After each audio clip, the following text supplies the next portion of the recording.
Pakinggan natin mula sa mga manggagawa mismo, pakinggan natin mula sa Kilusang Mayo 1, si Ka Jerome Adonis. Convict! Convict! Convict Sara now! Convict! Convict! Convict Sara now! Marcos singilin! Malinaw po ang mensahe. Kahapon, pinakita ni Bongbong Marcos sa kanyang SONA ang napakalaking kasinungalingan. Wala rin siyang kainti-interes para panugutin ang kanyang vice-presidente sa pagnanakaw sa pondo ng taong bayan. Malinaw ang inahatid ng mensahe ng desisyon ng Korte Suprema. Ito ay malaking sabwatan. Ito ay grandiosong sabwatan ng buong nagaharing sistema, ng bulok na sistema na kinakatawan mismo ni Bongbong Marcos. Kung gayon, mga kasama at mga kababayan, bakit ba tayo ay galit na mapanagot itong si Sara Duterte? Magkalinawan muna tayo. Ang perang ninakaw, ang perang nilustay ni Sara Duterte mula sa pondo ng DepEd, mula sa pondo ng Confidential Fund, ang tanong, pera ba ni Sara Duterte yun? Pera ba ni Sara Duterte ang kanyang nilustay? Kaninong pera yun? Pera naming mga manggagawa, napakababa ng sahod. Kami ay nagbabayad ng withholding tax. Kami ay bumibili ng mga produkto na may nakapataw na ibat, and therefore lahat ng mga manggagawa at ordinaryong mamamayan, tayo po at ay taxpayer. Ang tungkulin ng gobyerno, ang mga tax na ito ay huwag nakawin kung hindi ibalik ito sa serbisyo publiko sa taong bayan. Dagdag na pondo sa edukasyon, dagdag na pondo para sa paglikha ng trabaho, dagdag na pondo para sa mga kapatid nating magsasaka, dagdag na pondo para sa usapin ng pangkalusugan. Doon ba inilaan ang malaking pondo na ito? Hindi po. Kaya kung walang interes si Bongbong Marcos para panagutin si Sara Duterte, ang mga manggagawa at ordinaryong mamamayan, nasa interes po natin yan. Gusto lang natin linawin na ang buong sistemang malakolonyal at malapidal, bulok, ito po ay nagsasabwatan laban sa interes ng mga manggagawa at ordinaryong mamamayan. Alam niyo ba kung bakit ayaw litisin si Sara maliban sa gustong paligtasin? Kasi lahat naman sila ay kurakot, lahat naman sila ay korap, lahat naman sila ay magnanakaw sa pondo ng taong bayan. Kaya ayaw nilang litisin, ayaw nilang husgahan si Sara Duterte dahil husgahan nila ang pareho-parehong korap at magnanakaw mula sa hanay nila, at lalong ma-expose sa taong bayan ang kabulukan, ang kakorapan ng sistemang kinakatawan at ipinagtatanggol mismo ni Bongbong Marcos na pawang kontrol ng mga burokrata kapitalista. Nagtatampisaw sila sa pondo ng taong bayan.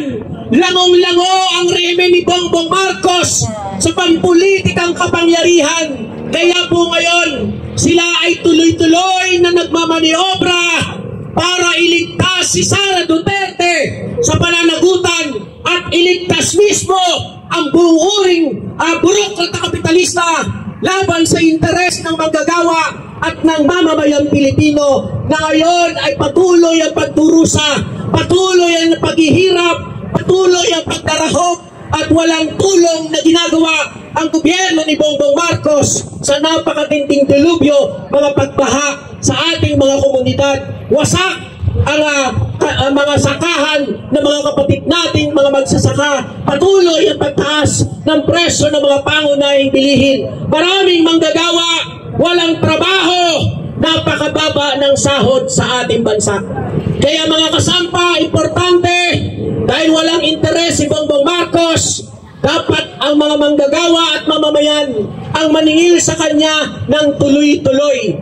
At kapag binasura ng Senado ang article of impeachment kay Sara Duterte, kikilos ang milyong-milyong mamamayan, kikilos ang libo-libong manggagawa sa labas ng kalsada upang singilin mismo si Bongbong Marcos, upang singilin mismo ang buong nag-aaring sistema at mapanagot hanggang sa mapatalsik ang isang korap magnanakaw na si Sara Duterte.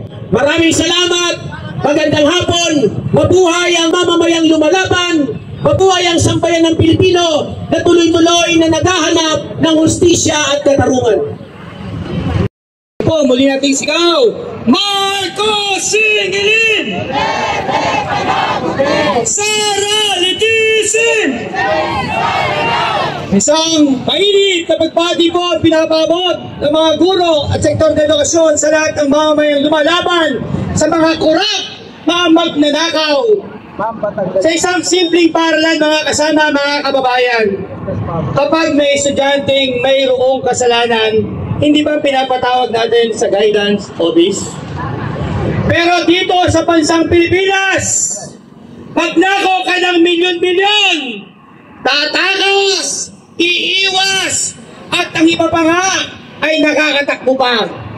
Hindi tayo papayag, mga kasama, dahil habang nangyayari ang milyon-milyon na pagnanakaw na ito, ang sektor ng edukasyon ay nakararanas ng matitinding kakulangan, hindi lamang sa learning materials, sa mga classroom, mga guro at mga ginagamit sa panturo. Nakakagalit sa katunayan nung nilabas ng Korte Suprema ang kanyang desisyon. Isa lamang ang reply ng mga teacher. Ang sabi niya, we cannot forget 125 million is spent in 11 days.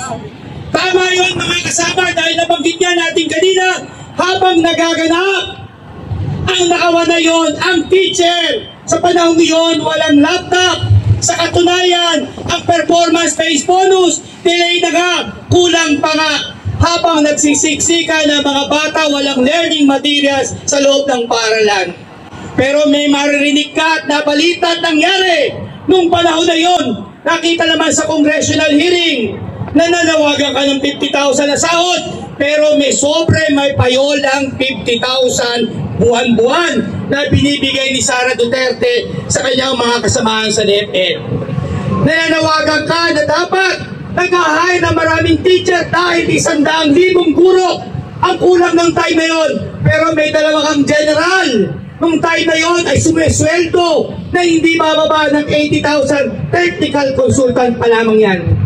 At kung maalala nyo, isang specialist din ng DepEd nung panahon yon, si Ablan, hanggang ngayon, na-issue, so sa pay ng laptop. At alam naman natin, pununo ng corruption ng time na yon. Kaya nakakalungkot talo sa mga teacher, ang ganitong pangyayari ay nagpapatuloy. At kaya natin sinisingil si Marcos. Dahil maalala nyo, kahapon lamang sa kanyang SONA 2025, ang sabi niya, ang pinakamahalaga sa sektor ng edukasyon ay ang mahal nating mga guro. Sa nakakita, mahal na guro, pero natiling overworked, underpaid, undersupported, at under attack. Kaya hindi mangingimi ang guro, gagawing paralan ang lansangan dahil maniningil tayo.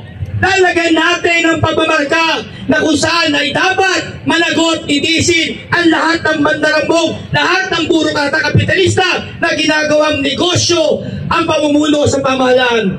Kaya sa susunod, mga kasama ang guro sa laban, Marcos singilin! Sara litisin!